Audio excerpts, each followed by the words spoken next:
भाई लोगों, नमस्कार।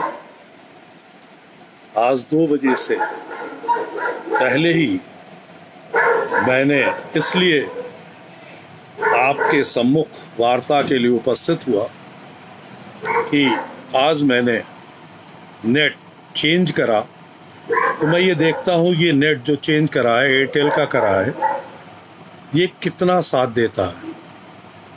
मेरे हिसाब से इस नेट पर पूर्ण रूप से वार्ता हो जाएगी। मेरे दोस्तों, मेरे भाइयों, मेरे बच्चों, इसलिए आज और मैं आपके सामने कि कचहरी शायद 26 तारीख से खुलेगी, अर्जेंट वर्क होंगे, तो मैं ये चाहता हूँ इससे पूर्ण एविडेंस एक्ट तो पूरा ख़त्म हो जाए, जिससे कि किसी को इस बारे में तो कोई परेशानी ना रहे। तो भारतीय साक्ष्य अधिनियम पूरा हो जाना चाहिए। इसलिए मैंने आज 5 मिनट पहले ये शुरू किया है, और ये इसलिए शुरू किया कि एयरटेल से ये रुकेगा नहीं। जहाँ तक मैं समझता हूँ वो जियो का था। तो मेरे भाइयों, मेरे साथियों, मेरे बच्चों, बर्डन ऑफ प्रूफ 1 से 101 से लेकर 114 तक आप लोग भली भांति समझ गए होंगे। तो मैं आशा करता हूं कि बर्डन ऑफ प्रूफ में अब आप लोग कहीं पर भी जल्दी मात नहीं खाएंगे। आप ये भी समझ गए होंगे कि किस तरह के सुझाव जो दिए जाते हैं 323 से लेके 504 में या 113 एक प्रिजम्पशन में कि घर के अंदर आत्महत्या है और प्रॉपर हम उसे मीट आउट नहीं कर पाते हैं विद कोजेंट डिफेंस एविडेंस के, तो प्रिजम्पशन हमारे खिलाफ जाता है। आप ये भी समझ गए होंगे कि 114(13)(b) का प्रिजम्पशन तो आप लोग तोड़ लेते हैं, मगर उस प्रिजम्पशन को तोड़ने के बाद घर के अंदर बॉडी पाई जाती है, तो हम 106 evidence act, when any fact which is in the knowledge of the person, इसे हम मीट आउट नहीं कर पाते हैं, जिसकी वजह से सजाएं होती हैं। अगर हम इसे मीट आउट कर सकते हैं, हम प्रॉपरली एक्सप्लेन कर सकते हैं, हम डिफेंस में विटनेसेस दे सकते हैं, तो हमारे मुकदमे ज़्यादा एक्यूटल होंगे। ऐसी 323 जो बेसिक है, हर व्यक्ति के पास है। 323, 504, 506 में आपको एक्सप्लेन करना है। या तो आप लेके आए right of self defence, right of property. 323 ऐसी चीज़ नहीं कि आपकी जगह में घुस के आए, आप कोई चीज़ लेके आएंगे, उसकी चोटों का एक्सप्लेनेशन नहीं दे पा रहे हैं, गलत सजेशन दे रहे हैं। या तो आपका सजेशन जैसे चोट लगी तो डॉक्टर से आप करवा सकते हैं, एक्सीडेंटल है, इन्होंने दुश्मनी की वजह से झूठा फंसाया। तो मेरे भाइयों, मेरे दोस्तों, मेरे छोटे बच्चों, राजीव तुम देख रहे हो, तो ये सजेशन आपको बिल्कुल तैयार रखना है, अपना केस पूरा बना के रखना है। मुकदमा करने जाओगे पूरा बना के रखोगे, नहीं बना के रखोगे सजा हो जाएगी। 380, 457 में है, स्पॉट अरेस्ट हो रहा है, मौका पकड़ा जा रहा है, 411 लगी हुई है, तो एक ही चीज़ लगेगी। तो भाई उसमें ये दिखाना है कि किस लिए बुलाया, या किसी के लड़की का चक्कर था उसलिए आया था, कुछ ना कुछ बातें कह के चलना है, तब आपको कामयाबी मिलेगी। आज मैं आपके सामने 118 से 134 तक साक्ष्यों, ये बहुत महत्वपूर्ण है कि साक्ष्यों को कैसे पेश किया जाएगा, कौन कॉम्पिटेंट साक्षी होते हैं, उनकी साक्ष्य कैसे कैसे वे करी जाएगी, क्या साक्ष्यों की साक्ष्य किन हालतों में, ये बहुत इम्पॉर्टेंट है। और ये इम्पॉर्टेंट ये है कि आप लोगों ने सुना है इंटरेस्टेड, एनिमिकल, चांस विटनेस, ऐसे सारे, तो इसी से ये सारा गवर्न होगा। सबसे पहला क्या है, 118 क्या है मेरे भाइयों? 118 है कौन कौन सक्षम साक्षी हो सकता है, सबसे पहला यही तो है। तो मैं अभी सेक्शन में नहीं, कौन कौन सक्षम साक्षी हो सकता है, who are the competent witnesses, ये सबसे महत्वपूर्ण है। Every person is a competent witness. वो कैसा हो, जो प्रश्नों का उत्तर सही से समझ सके, प्रश्नों का उत्तर दे सके, आदमी की बात समझ सके, यही तो कॉम्पिटेंट साक्षी है। कोई भी व्यक्ति हो, उसमें पागल भी हो सकता है, उसमें इडियट भी हो सकता है, ऐसे में उसमें मूड भी हो सकता है, उसमें बच्चा भी हो सकता है, उसमें औरत भी हो सकती है जो कि गांव की रस्टिक लेडी है, उसमें सारे हो सकते हैं। तो मेरे साथियों, बच्चा जो है, बच्चा भी असक्षम साक्षी है। अब आपको ये देखना है कि ये साक्षी जो सक्षम साक्षी है, तो उस सक्षम साक्षी को अक्षम बनाना आपका दायित्व कर्तव्य है। अगर आप उसे अक्षम बना दोगे, the witness is not reliable, not credible और ट्रुथफुल नहीं है।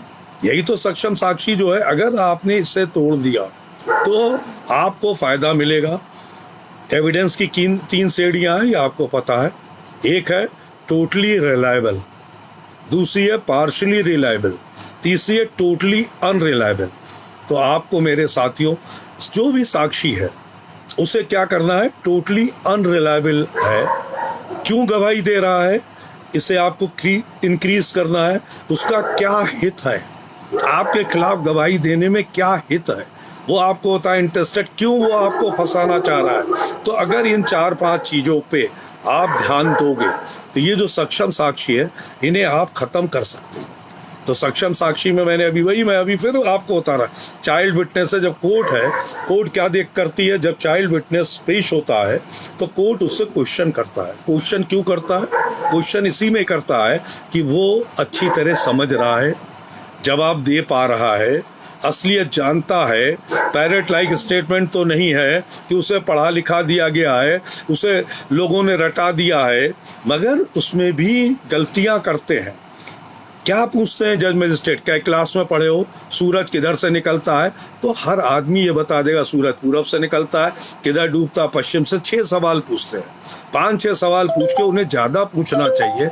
उन्हें 2 सवाल में झूठ बोलना सही है, गलत बोलना सही है, इससे कोई चीज़ नहीं है, मगर वो प्रो प्राजिक्यूशन होती है। ज़्यादातर कोर्टें प्रो प्राजिक्यूशन होती है। केवल सेटिस्फेक्शन के लिए आपको ये बातें कर दी, और करने के बाद क्या हुआ, फिर आपसे कहा गवाह को पेश कर दिया, मगर आपको उस गवाह को ऐसे तोड़ना है कि वो पैरेट लाइक स्टेटमेंट कह रहा है, लोगों के कहे पे कह रहा है, उसे कुछ जानकारी नहीं है। ये आपकी काबिलियत है, यह आपकी काबिलियत है। अगर आप इस काबिलियत से गवाह को तोड़ देंगे, चाइल्ड विटनेस को तोड़ देंगे, आप उसके बारे में देखिए, वहीं पे मत रहिए कंसंट्रेट जिस पे है, आप उसकी बैग से लेके आइए, आप उसके कक्षा के बारे में पूछ लीजिए। अगर वो पढ़ा कक्षा 5 में चैप्टर 3 क्या है, कुछ ऑल ऑफ सडन पूछिए, वो जवाब नहीं दे पाएगा। अगर वो एक बार जवाब नहीं दे पाएगा क्या होगा, वो रिलायबल नहीं होगा, पैरेट लाइक स्टेटमेंट होगा। आप उससे नाना दादी के बारे में पूछिए, अगर वो ज़्यादा बताना चाहता है रोक लीजिए, उसके बाद दूसरा क्वेश्चन कीजिए, जहाँ पे वो अटक रहा है, नहीं समझ पा रहा है, नहीं बता पा रहा है, आप वहाँ पे स्ट्राइक करिए। अगर आपने वहाँ पे हैमर कर दिया तो आप 100% जीतेंगे, वो गवाह को आप डिस्ट्रॉय कर देंगे। इसीलिए सक्षम साक्षी जो हैं, उन सक्षम साक्षियों को आप हैमर करिएगा। कैसे हैमर करिएगा? जो फैक्ट इन इशू है, उस फैक्ट इन इशू को बाद में टच करिए। पहले उसकी रिलायबिलिटी, उसकी क्रेडिबिलिटी, उसका ट्रुथफुल देखिए, उससे कुछ ऐसे सवालात पूछिए जो आपको पता है, जो आपके पक्षकार ने बताया, उन सवालों को पूछ के उसे हैमर करिए। हैमर करने से जब वो एक चीज़ के बारे में झूठ बोलेगा तो आप सजेशन दीजिए कि जब तुम्हें ये नहीं पता है, तुम झूठ बोलने के आदी हो, तुम ये झूठी साक्ष्य कर लो कि इन चीफ उसने कहा है, जब तुम्हें इतना वो नहीं है, तो आप इस तरह उस गवाह को इम्पीच करिएगा, उसे तोड़िएगा। तो मेरे भाइयों, पहली चीज आप समझ गए, कौन साक्ष्य दे सकेगा। तो ये जो साक्ष्य दे सकेगा वो ये कॉम्पिटेंट साक्षी है, मगर इन्हें तोड़ने का काम किसका है?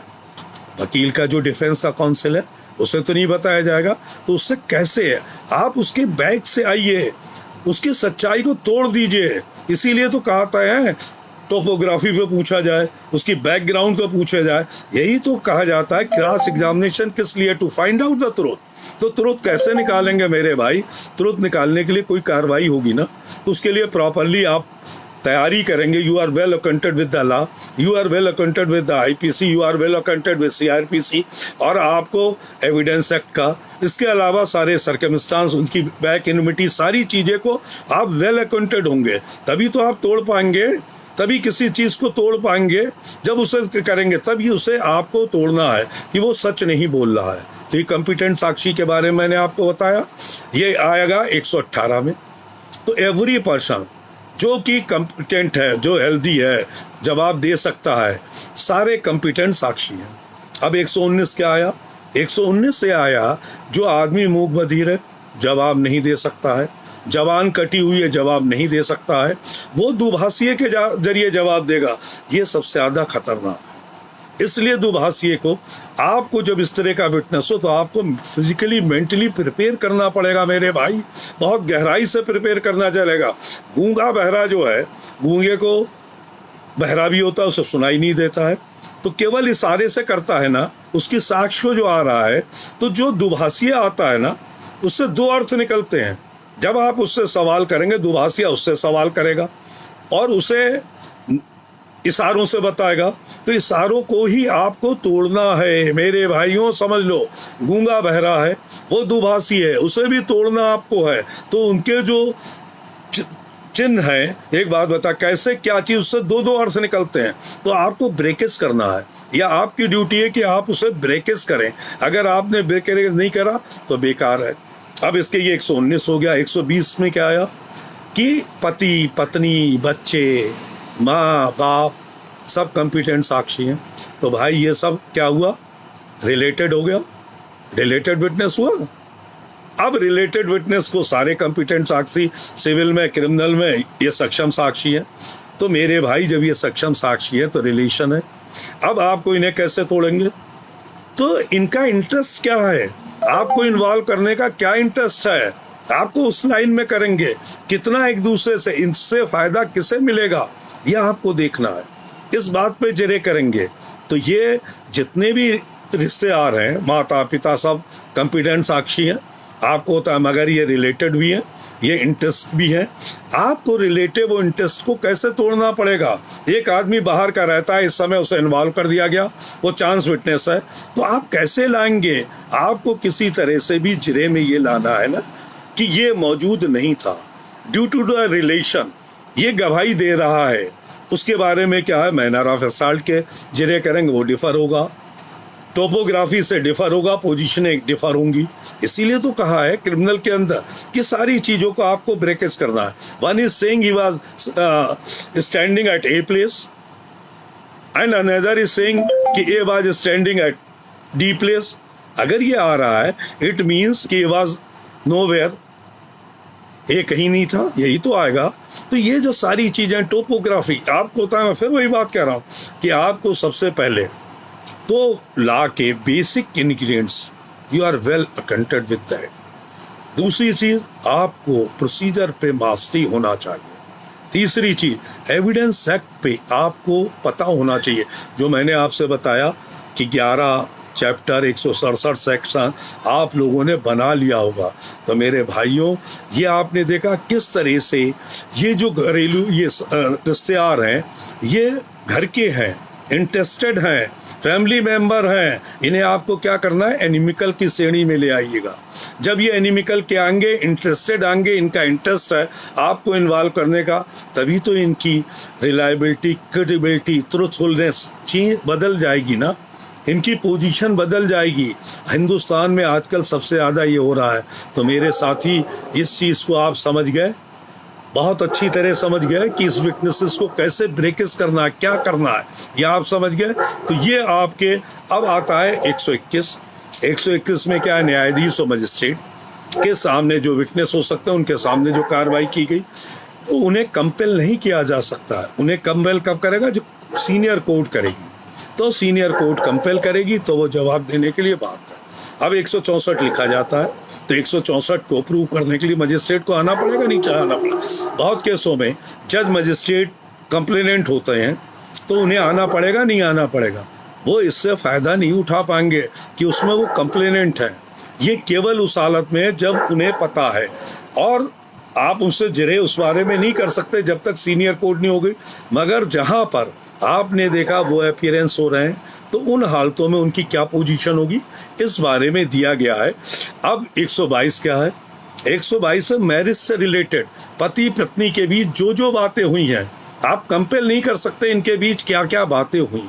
नो कोर्ट कैन कंपेल, नहीं बताने के लिए बाध्य नहीं किए जा सकते हैं कि इनके बीच क्या क्या बातें हुई, क्या क्या घटन हुआ, किन हालतों में।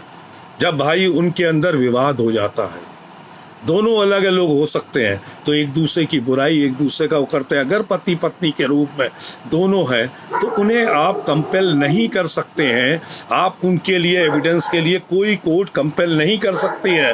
तो मेरे भाई ये बात समझ गए। उनके लिए ये नहीं कहा जा सकता पति पत्नी के बीच ये संवाद हुआ, कोई कोर्ट आके नहीं कह सकती है। किसी में आप कहें तो देयर इज नो प्रोविजन। आपको तो एविडेंस एक्ट की इसी सेक्शन में ये प्रोवाइड किया गया है, विवाहिता के दौरान जो उनके ट्रांजैक्शन है, जो उनकी बातें हैं, जो उनकी वार्ता है, उस बारे में उन्हें कंपेल नहीं किया जा सकता है कि एविडेंस दें आके। हाँ, उनमें जब विघटन हो जाता है उसके बाद वो एक दूसरे की बात करते हैं, तब आपको वही बात मैंने कि क्या क्या सुसंगत है, ये बातें बहुत महत्वपूर्ण है। मैं इसीलिए ये बात आपसे कहना चाह रहा हूँ, आपको बताना चाह रहा हूँ, ये हर बच्चे के लिए। देखिए, ये प्रैक्टिकली पढ़ाई अलग है। अभी पढ़ाई की आप लैंग्वेज देखें, टोटली डिफरेंट लैंग्वेज है।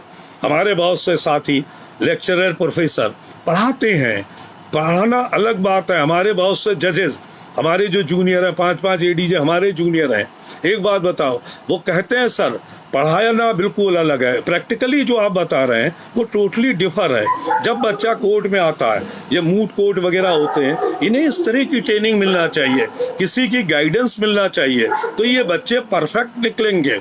इनके लिए एक सिस्टम बनाना चाहिए। जो टीचर पढ़ाते हैं ना, उन्हें भी एक्सपीरियंस नहीं है कि किस तरह क्या होता है, तो उन्हें इस बात का एक्सपीरियंस हो। जब बच्चा आता है, बिल्कुल रेयर हैंड आप लोग आते हैं, तो बताला एकदम अचंभित रह जाते हैं, अरे ये हो रहा है, यहाँ ये हो रहा है, यहाँ ये हो रहा है।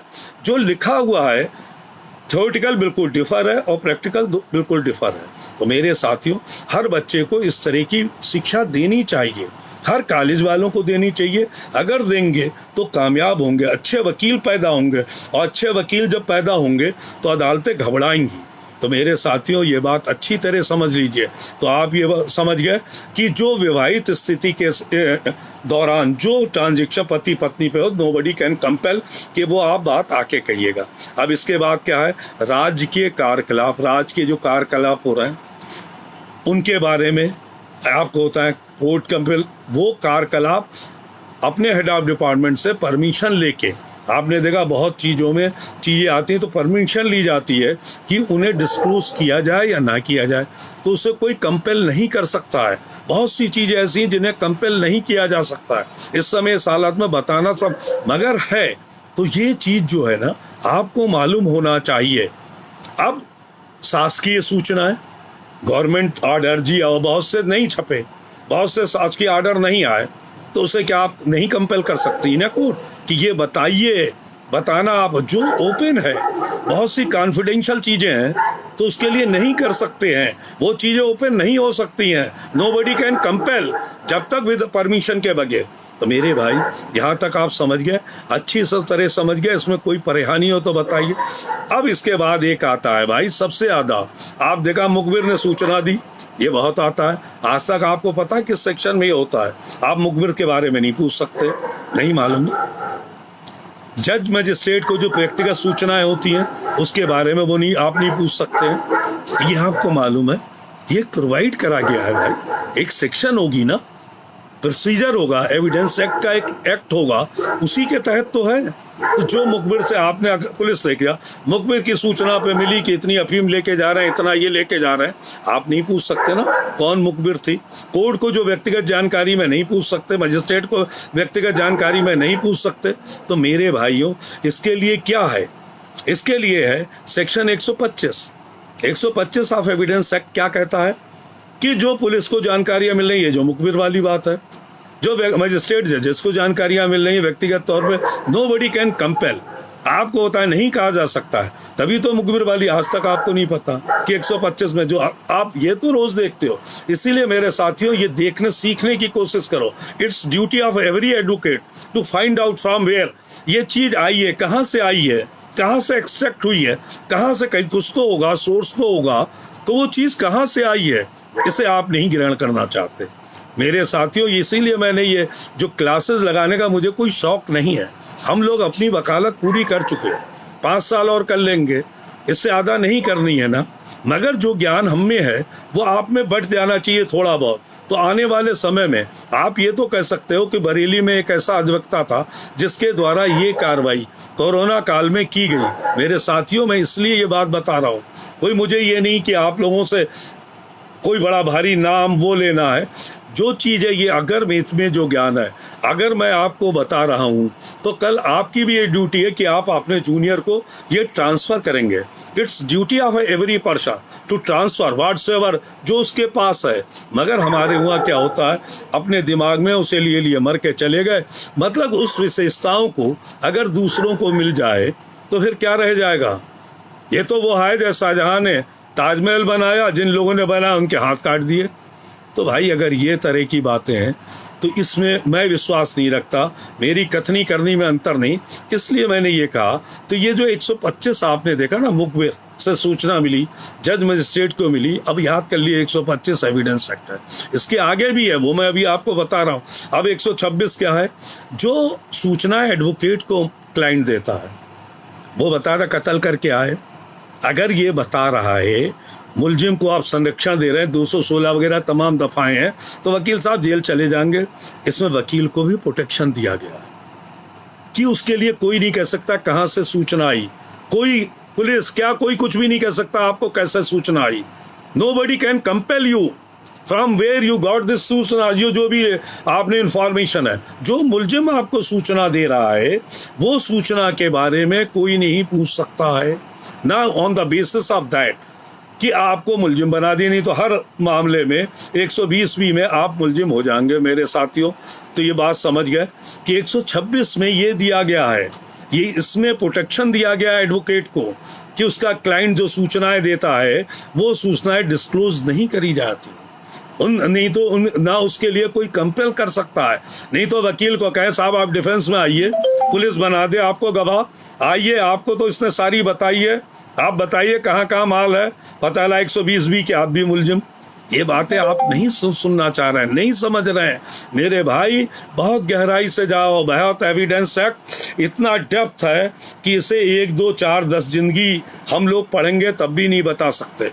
बड़े बड़े जज विद्वान ऐसे जो जजमेंट रोज कर रहे हैं, सुप्रीम कोर्ट में बैठे हैं, वो भी नहीं 100 एविडेंस एक्ट की गहराई में जा सकते हैं।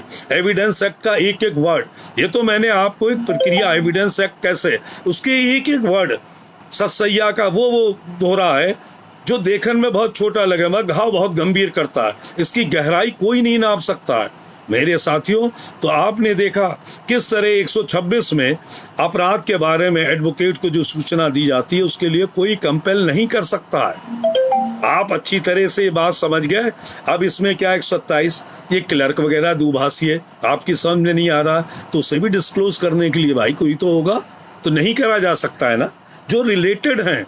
अब इसी में एक सेक्शन आती है कि आप साक्ष्य देने के लिए अगर आपका दिल कह रहा है तो आप गवाह बन जाइए, इसके लिए मनादी नहीं है, मगर साक्ष्य देने के लिए आपका अगर दिल कह रहा है तो 127 में यही तो आ रहा है।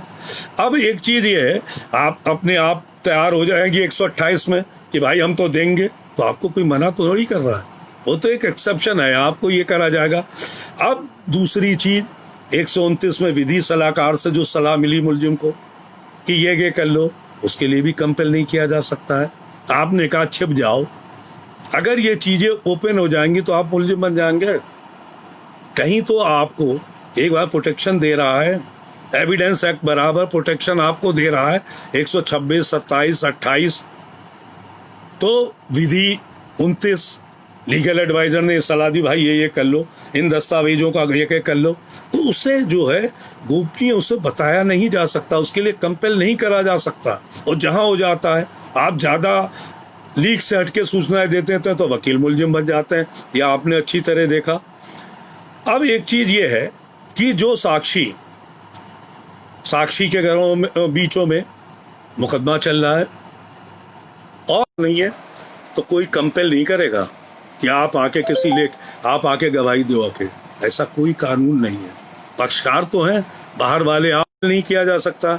ऐसी इलेक्ट्रॉनिक दस्तावेज पक्षकारों के बीच है, आपसे रिलेटेड है, आप उसमें पक्षकार नहीं हैं, अलग से हैं, आपके पास दस्तावेज, तो कोई कंपेल नहीं कर सकता है। ये मुकदमे चलेंगे बिटवीन 2 पार्टीज, तीसरे के ऊपर इस तरह के मुकदमे चलने का कोई वो नहीं है, तो किसी को कंपेल नहीं करा जा सकता है।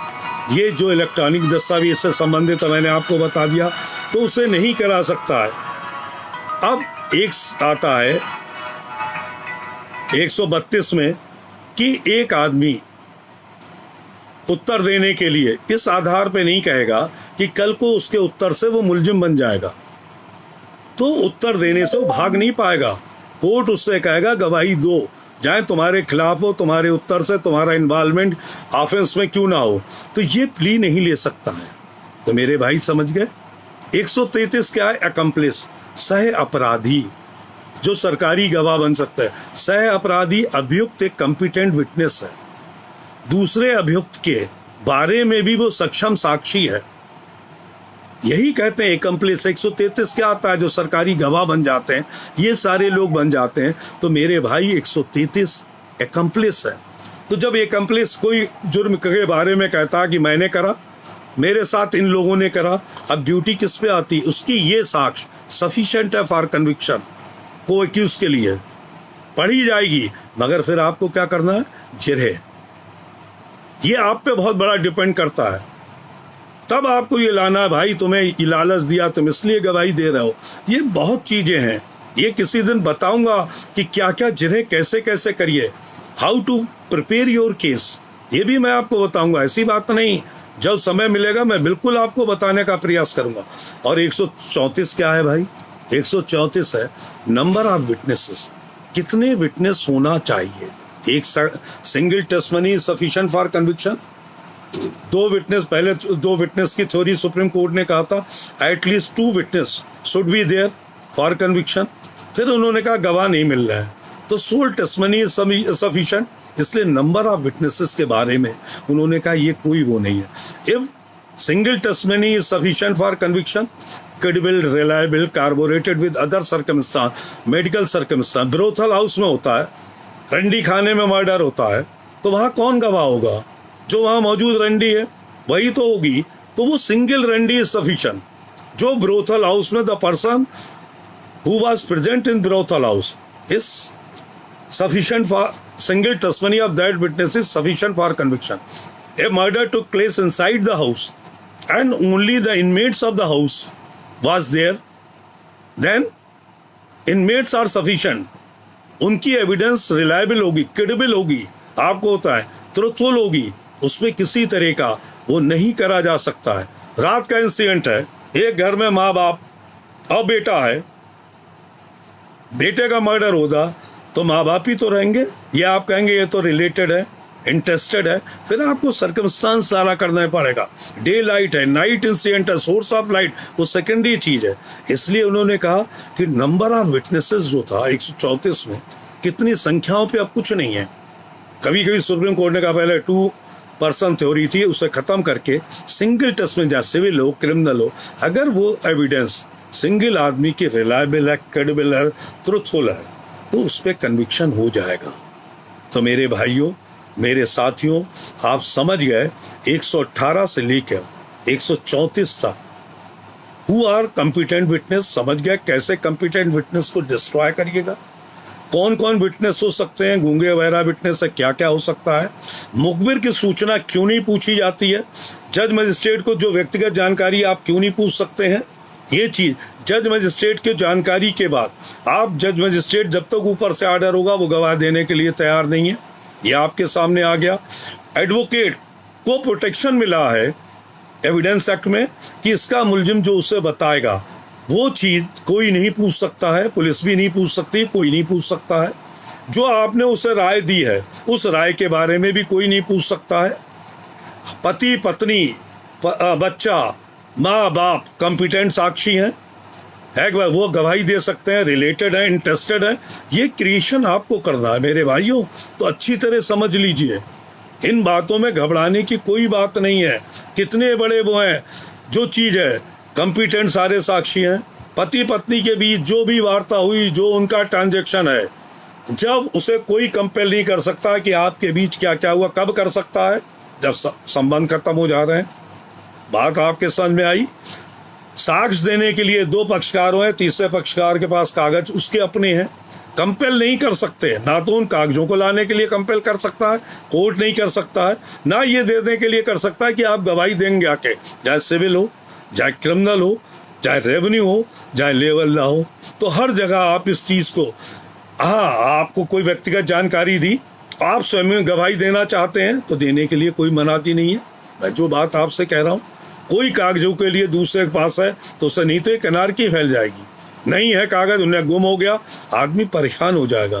तो मेरे भाइयों, समझ गए आप, सह अपराधी जो बन जाता है वो कॉम्पिटेंट विटनेस है, वो गवाही दे सकता है, दूसरे के खिलाफ पढ़ी जा सकती है।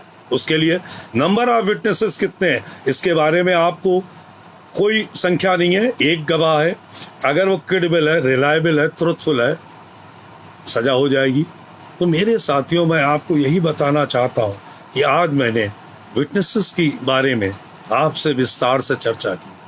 अगर कोई बात रह जाए, भाई लोगों, जिरह करना, मैं फिर आपसे कहूँगा, ये आपके ऊपर है, इट डिपेंड्स ऑन यू। अगर आपको कानून की जानकारी है, आपको बेसिक इंग्रेडिएंट्स आईपीसी के आते हैं, आपको बेसिक इंग्रेडिएंट्स सीपीसी के आते हैं, आपको बेसिक इंग्रेडिएंट्स सीआरपीसी के प्रोसीजर पता है, आपको एविडेंस एक्ट के बारे में जानकारी है, कहाँ पे क्या है, आप मात नहीं खाएंगे। ये आप अपने कंप्यूटर में फीड कर लीजिए। तो ये आपका नवा चैप्टर, ये नवा चैप्टर था विटनेसेस।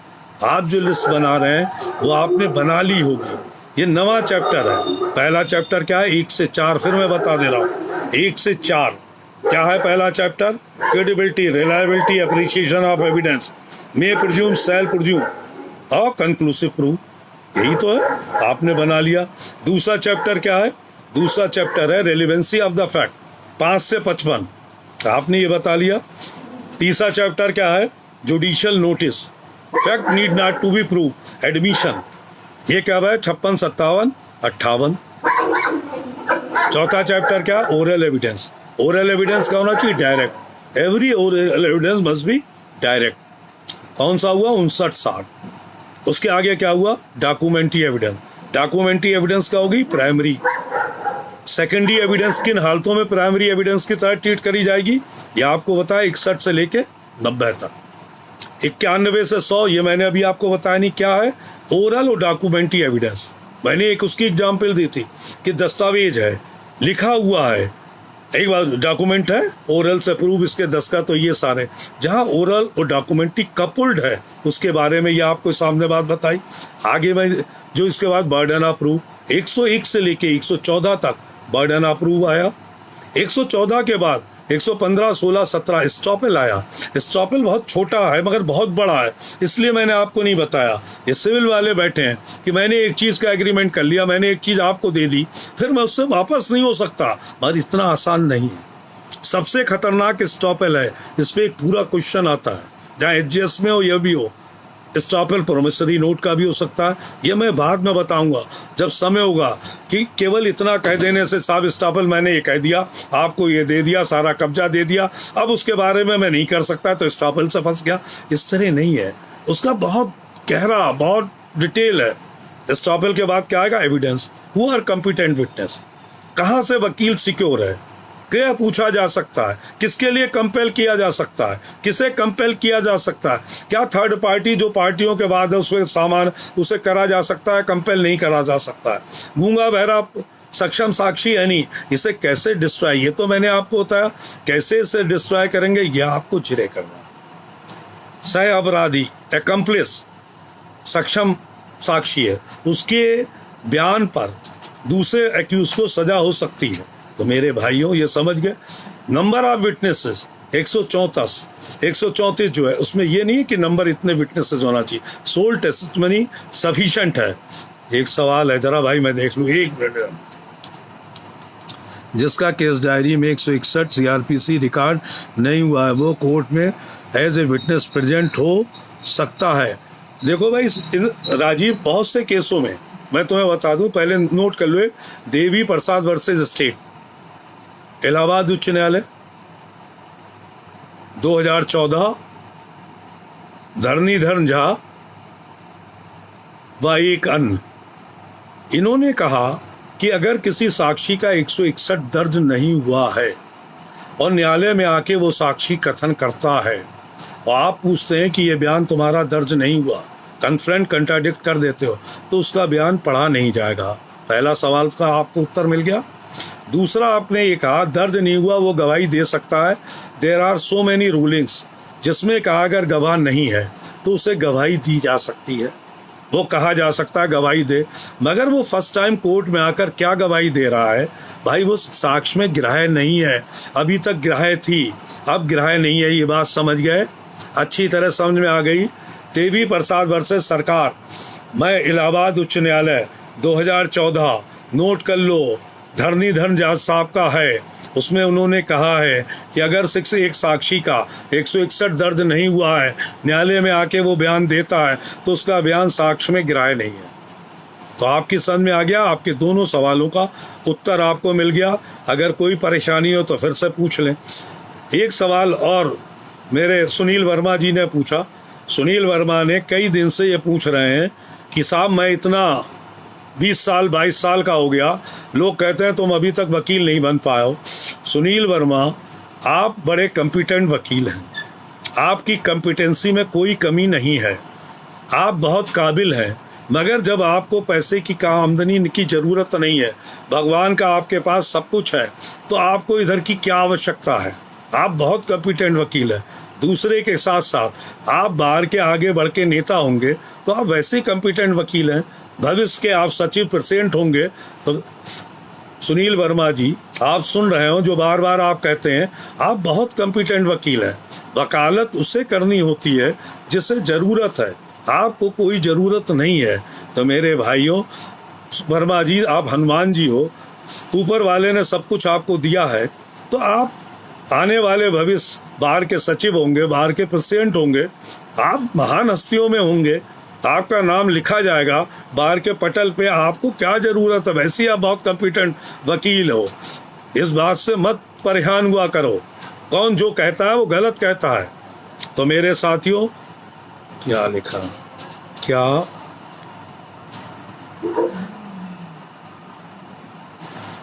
बेटा ये तुमने बोला मुखबिर सह अपराधी, ये कहाँ से हो जाएगा?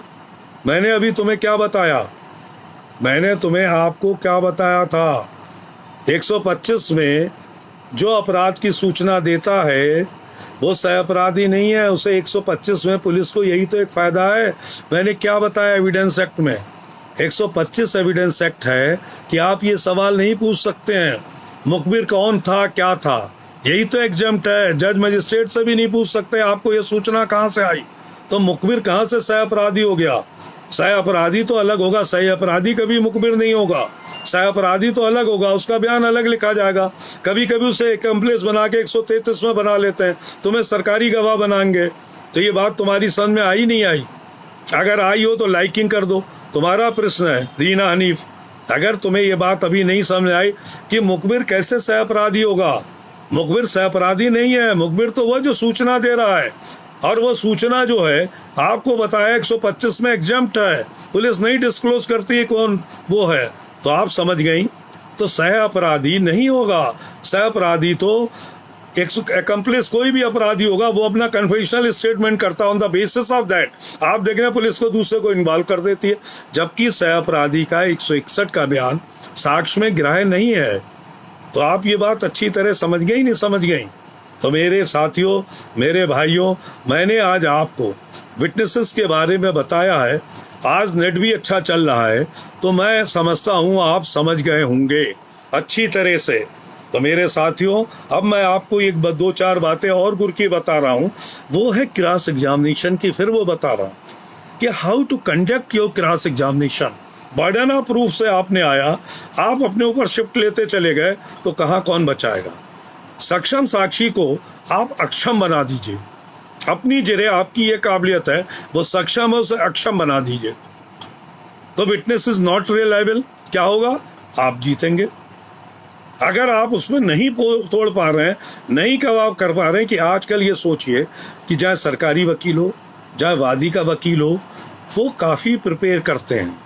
तो आपकी डिफेंस की प्रिपरेशन उससे ज़्यादा होना चाहिए।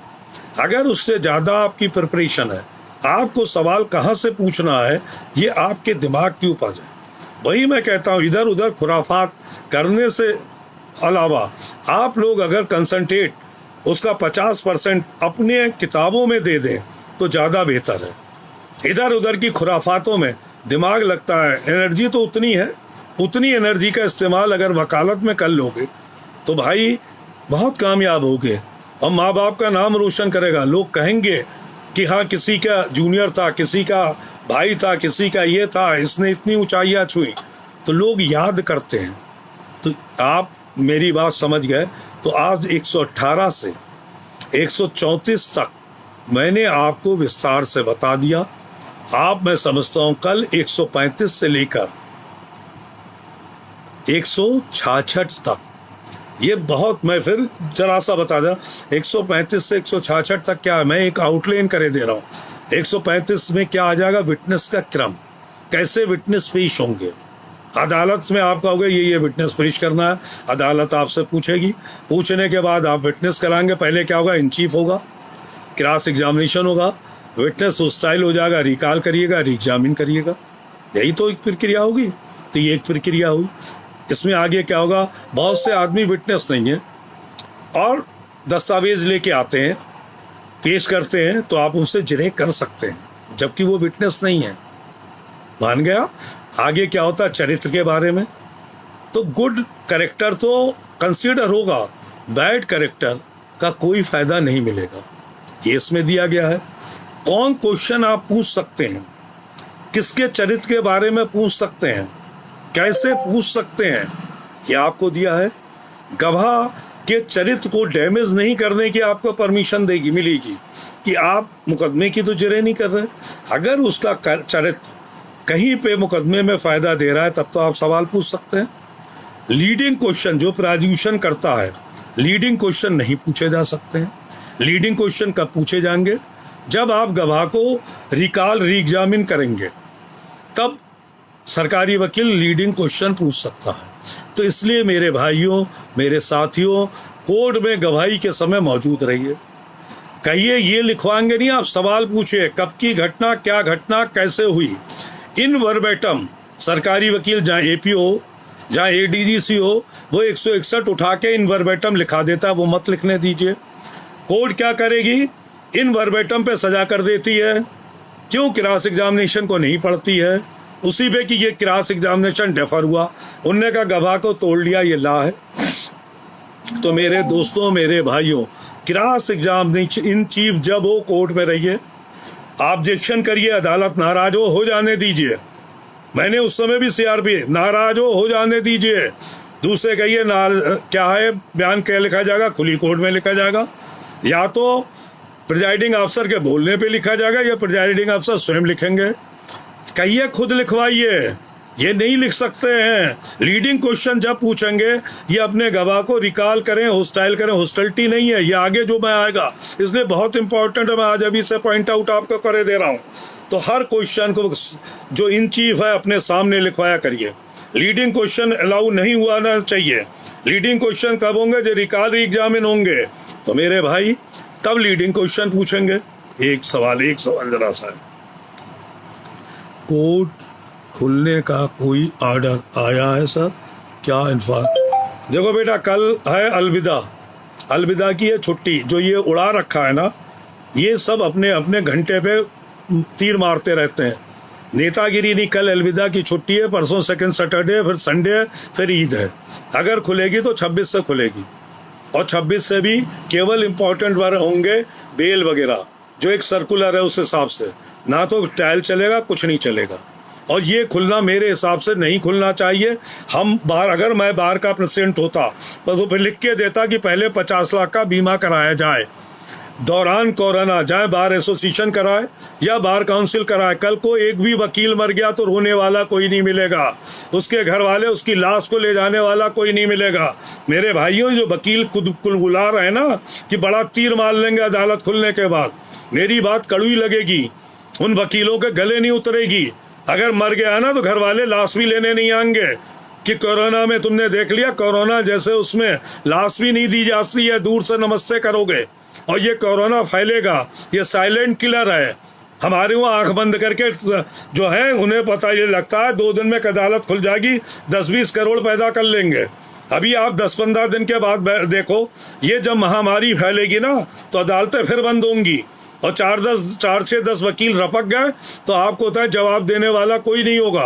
हमारे बार के प्रेसिडेंट बार काउंसिल के सदस्य को ये कहना चाहिए हमारा 50 लाख का बीमा कराया जाए। एक नगर निगम के कर्मचारी का बीमा होता है, एक पुलिस वाले का बीमा 50 लाख का है, दिल्ली में 1 करोड़ का है, तो वकील का कुछ नहीं है। 2 महीने 2.5 महीने मर लिए, किसी ने कुछ नहीं दिया। बस हमारी बार काउंसिल है, आके 4 खड़े होके जिंदाबाद मुर्दाबाद, सर आपने बहुत करा, आपने तीर मारा। सच्चाई बहुत बुरी होती है। काने से काना कह दो बहुत बुरा लगेगा, उसे कह दो सोने की आंख है, वो बहुत सही से कहेगा। मेरे भाइयों, रोने वाला नहीं मिलेगा। बीवी बच्चे कोरोना हो गए ना, वो लाश नहीं छू पाएंगे, बस फोटो में रह जाओगे। जो हालत और जगह की आप देख नहीं रहे, क्यों नहीं जजेस आ रहे हैं सामने? जजेस आए, खुलवाएं आके ना। आप अपने क्षेत्र के नेता मंत्रियों से क्यों नहीं कहते हैं खुल के आइए, हमारे साथ आगे चलिए? क्यों नहीं कोई आ रहा है? गृह मंत्री से लेकर प्रधानमंत्री तक सब क्वारंटाइन है, सबकी सिक्योरिटी ने कह दिया कि आप मत निकलिए। कोई बाहर आ रहा है? नहीं आ रहा है। उनने कहा आम जनता जाओ, मर जाओगे मर जाओ, प्रॉपर्टी सारी हमारी हो जाएगी। इनके घर वाले आ रहे हैं। ये बात बहुत बुरी लगती है। मुझ जैसा आदमी कह देगा, बाकी कहता भी नहीं है। तो मेरे साथियों, इस चीज़ के लिए बार के हमारे अध्यक्ष, बार के सेक्रेटरी, बार काउंसिल के मेंबर को कहना चाहिए कि हमारी सिक्योरिटी क्या है। हम अधिवक्ताओं की कोई सिक्योरिटी सरकार कराए, बीमा अपने पैसों से 4 महीने के लिए कराए, बार काउंसिल कराए, बार एसोसिएशन कराए, हाई कोर्ट कराए, हाई कोर्ट के जज सिक्योरिटी दें। हाई कोर्ट के जज तो खुद अब अंदर घुस के बैठे हुए हैं, कोई बाहर निकल के आ रहा है? काउंसलिंग है उससे करेंगे, कॉन्फ्रेंसिंग के जरिए। आके बैठिए ना, आप खोलिए, आके बैठिए श्रीमान जी, आप भी मरिए हमारे साथ। तो कोई नहीं आने को तैयार है। तो ये चीजें कह देना बहुत आसान है। सुप्रीम कोर्ट में एक को किसी का हुआ था वायरल, वो आपने देखा कैसी मच गई थी तबाही। तो मतलब सबसे कमजोर गर्दन वकील की है, जिसका सबसे बड़ा योगदान होता है हर मुकदमे में। तो मेरे भाइयों, ये हमारे बार के पदाधिकारियों को कहना चाहिए। मैं तो नहीं हूँ, हारा हुआ कैंडिडेट का क्या है, कुछ नहीं है। खुलना नहीं इसलिए नहीं, हम जहां इतने दिन है, 1 महीने की, जून और जुलाई सबसे खतरनाक है। ये पीक पे जाएगा कोरोना। जिस समय पीक पे जाएगा ना, अगर गिरना शुरू होगा तो उठाने वाले नहीं मिलेंगे। ये हंसी खेल मत सोचिए, ये WHO की है। आप गूगल पर सर्च करिए तो कोई सब पागल नहीं बैठे हैं। और जगह के नेता देखिए, चाहे ट्रंप हो, चाहे पता ला US इंग्लैंड का हो, सब फ्रंट पे आके लड़ रहे हैं। हमारे सब नेता पीछे बैठे हुए हैं, घरों में घुसे हुए हैं, कोई बाहर नहीं आ रहा है। तो जो चीज़ मेरे भाई कोई नहीं। तो मैं ये जो बात बता रहा हूँ, कल आपको लीडिंग, फिर मैं भटक जाता हूँ, लीडिंग क्वेश्चन कब पूछे जा सकते हैं। अब लीडिंग क्वेश्चन के अलावा दूसरा आएगा, कल इसमें बताऊंगा ना कि एक आउटलाइन कि भाई 161 में कुछ कहा, न्यायालय में कुछ कहा, तो आप कैसे कन्फ्रेंट कंट्राडिक्ट करेंगे मेरे भाई? उसके लिए भी तो कोई प्रक्रिया होगी। तो 145, 155, 157 है, यही तो कैसे कन्फिडेंट, अगर वो कन्फिडेंट कर देंगे तो ये पढ़ा नहीं जाएगा। उसमें भी ला है कि अगर कोई इम्प्रूवमेंट हो रहा है, improvement is not admissible according to law, वो साक्ष्य में ग्राह्य नहीं होगा। 50 लॉ है, आप लोगों को पता है, आप लोग बहुत कॉम्पिटेंट आदमी हैं। उसके बाद क्या है, उसके बाद क्या क्वेश्चन पूछा जाएगा, क्या नहीं पूछा जाएगा, कब जवाब देने के लिए तैयार रहेगा, कब नहीं रहेगा। आखिर में एक और दिया कि कोर्ट को एम्बिग्यूटी दूर करने के लिए 165 में एम्पावर्ड कर दिया गया कि court can ask any question to any witness to find out the ambiguity. आजकल कोर्ट क्या इसका दुरुपयोग करता है। सबसे बड़ा दुरुपयोग अगर कोर्ट कर रही है तो इसी का कर रही है। एम्बिग्यूटी दूर करने के लिए कंप्रोमाइज हो गया। कंप्रोमाइज भाई, उन दोनों का तुमसे क्या लेना देना, कोर्ट से क्या लेना देना?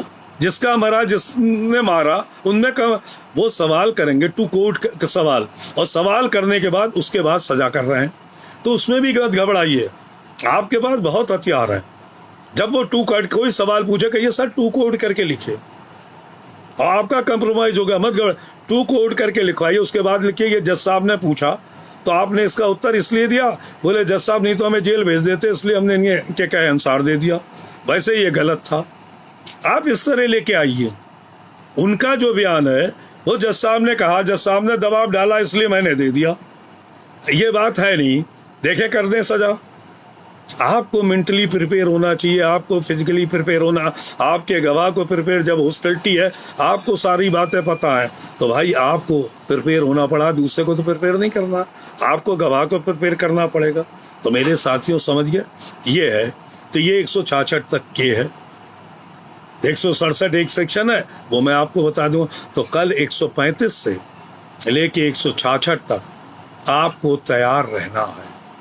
दूसरी चीज मेरे भाइयों, आप लोग सब उतावले हो, उतावला होने वाली बात भी है। आप तो घर खुल गया टहलिए, बाजार की हालत देखिए कितनी भीड़ है। तो कोरोना जो है, किसी को खांसी, ये मुंह पे टेप क्यों बांध रहे हैं? तो क्या ये रोक लेगा? किसी को होगा, किस समय फैलेगा? तो ये देखेगा कि ये गरीब है, ये अमीर है, ये जूनियर है, ये सीनियर है। इम्यून पावर जिसकी कम हुई उसी को दबोच लिया, और दबोच के साइलेंट किलर है, मार देगा। इसमें है क्या? इसमें लंग्स में केवल एक लेयर लग रही है और कुछ तो है नहीं। तो लंग्स में जिसके जाए, मेरे लगे या आपके लगे, पता भी नहीं चलेगा। तो आप सबके छोटे छोटे बच्चे हैं, क्यों इस तरह उतावले हो? 4-6 दिन में 50 लाख नहीं पैदा कर लोगे। 4-6-10 दिन और ना खा लो, कोई फर्क नहीं पड़ रहा है। 2 रोटी खा लो, नमक से खा लो, ये इसकी दवाई आ जाए। ये जितने नेता बैठे हुए हैं वो दवाई के इंतजार में है, आ जाए लगवा के टीका, पहले बाहर आ जाएंगे। कोई आ रहा है, देख रहे हो आप, टीवी देख रहे हो, कोई आ रहा है, मजदूरों के बीच कोई बैठ रहा है, जाके गले लगा रहा है। बरेली में लगवा लो भाई, बस दूर से कोई नमस्ते कर रहा है, कोई खाने पे नमस्ते दिखाई दे रहा है, उसके पास 1-2 भीड़ भी है, उनसे कहो भीड़ में चल दे नेताजी, चुना हमने आपको है, आपने हमें नहीं चुना है। हमारी वजह से बड़ी बड़ी कोठियों में बैठे हो, हमारी वजह से राज्य कर रहे हो, बाहर निकल के आओ, हिम्मत रखो भाई। कल को मर गए, कितनी नेता की घंटी बजाते रहोगे, कोई पूछने नहीं आएगा। ये कोरोना वो बीमारी नहीं है जिससे कहना चाहिए बिल्कुल आसानी से। डॉक्टर रोज क्या कर रहे हैं? या तो डॉक्टर उल्लू बना रहे हैं, रोज क्या कह रहे हैं? डिस्टेंस बनाए रखिए, बांधे रखिए, लग गई बचा नहीं पाएगा। आज ही के अखबार में बरेली के डॉक्टरों का पढ़िए, या रोज कह रहे हैं या तो ये डॉक्टर उल्लू हैं, इनके खिलाफ कार्रवाई होना चाहिए, ये झूठ कह रहे हैं। या अमेरिका झूठ बोल रहा है, जहाँ 80-90 हज़ार आदमी मर चुके हैं, वो झूठ बोल रहे हैं। या ब्राजील वगैरह ये सब झूठ बोल रहे हैं, जहाँ इतनी कैजुअलिटी हो गई है। या संसार झूठ बोल रहा है। या हमारे नेता क्यों छिपे बैठे हैं, कोई बाहर निकल रहा है? आपने इनकी कॉन्फ्रेंस देखी, 1-1 मीटर दूर दिखाते हैं, तो इन्हें ज़्यादा जान का खतरा है। कचहरी में कितनी दूरी रह लीजिएगा, क्लाइंट आएगा आपकी गर्दन नोचेगा, काम करवाएगा तो पैसे देगा, समझे आपने? जो ये 1-1 मीटर दूर बैठ रहे हैं, आप बैठाल सकते हैं। 4 क्लाइंट आएंगे, आपकी कोई हाथ पकड़ेगा, कोई खींचेगा, किसी को कोरोना अगर रोक लोगे, बराबर वाले बिस्तर पे खांसेगा, उसके ड्रॉपलेट उड़ेंगे नहीं उड़ेंगे? या आप लोग नहीं कोई सुनना चाहते हो? सबसे बड़ी बात है, खुल जाए हा कूदने लगोगे। तो मेरे साथियों, बहुत दूर की समझ लो, इसे इतना आसान नहीं है कि ड्रॉपलेट जरा सा भी हुआ, आपको पता नहीं कौन कोरोना ग्रस्त है, कौन कोरोना ग्रस्त नहीं है। जो पैसे देगा वो आपका हाथ भी पकड़ेगा, आपको पकड़ के भी ले जाएगा, सारी कार्रवाई करेगा। ऐसे कोई पैसे नहीं दे देगा कि आपके अकाउंट में डलवा दे या यहाँ डलवा दे। मैंने कई लोगों का ऐसे अकाउंट में, कौन डलवा देगा? किसी ने डलवाए हैं? अगर यही होता तो क्यों ये चिल्ला रहे होते? तो मेरे छोटे भाइयों, समझ लो, कर लो। बच्चे छोटे हैं, परिवार छोटा है, घर छोटे है, खुद चले गए, जान चली गई तो वापस नहीं आने की है। आपकी प्रैक्टिस तो 2 महीने बाद पुनः चमक जाएगी, मगर अगर पड़ गए, चले गए, तो जिंदगी भर के लिए यही होगा, घर वाले कहेंगे कि कोरोना ले गया। तो मेरे साथियों, मेरे दोस्तों, बहुत सोच विचार के अपने पदाधिकारियों, इनसे हमें कहना है, भाई कहो हमारा 50 लाख का इंश्योरेंस करो, हमें कुछ हो जाता है, किसी को हो जाता है, घर वालों को कुछ मिलेगा। तो मेरे एक साथी ने कहा इंश्योरेंस ऐसा हो कि हमें मिल जाना चाहिए। तो भाई ऐसा तो इंश्योरेंस है नहीं कि जीते जी 50 लाख कोई आपको दे दे रहा है। तो मेरे साथियों, काफ़ी सोच विचार के संबंध करिए, बाहर के पदाधिकारियों से कहें, जज साहब से मिले खुले, हम जज साहब से कहेंगे, चल के आपके साथ कहेंगे सुरक्षा क्या है। वो तो कमरे में घुस के बैठ जाएंगे, वीडियो कॉन्फ्रेंसिंग में रख देंगे। क्या करिएगा? या तो कहिए चलिए कोर्ट में हम चल रहे हैं, सारी बातें कर रहे हैं, ऐसा होगा नहीं। तो मेरे साथियों, आप लोग समझ गए, काफ़ी देर चल गया, 45 मिनट। कल मिलते हैं 135 से लेकर 166 तक। मेरी बातों पे ज़रा विचार करिए। कुछ बातें कड़वी लगी होंगी, मगर उस कड़वे पे ध्यान ना देके, आपका सबका जीवन बहुमूल्य है। उस जीवन को ऐसे दांव पे मत लगा दीजिए कि 10, 20, 50, 100, 5,000, 2,000 रुपए के पीछे कि खुल के बाबा कूदने लगे। ऐसा तो नहीं 2, 4, 10 लाख आपको किसी को मिल जाएंगे, किसी के बरेली में किसी को नहीं मिलने के। तो ऐसी जल्दबाजी मत करिए, नहीं तो एक दिन भी हो गया। अभी आप 4-6 दिन में देखिए कोरोना का क्या होगा। जिस दिन से खोला है, दिन पे दिन बाराबंकी में 78, इसमें इतने केसेज आ रहे हैं। ठीक है, तो मेरे भाइयों नमस्कार। कल मुलाकात होती 2 बजे। अब ये नेट सही चल रहा है। नमस्कार।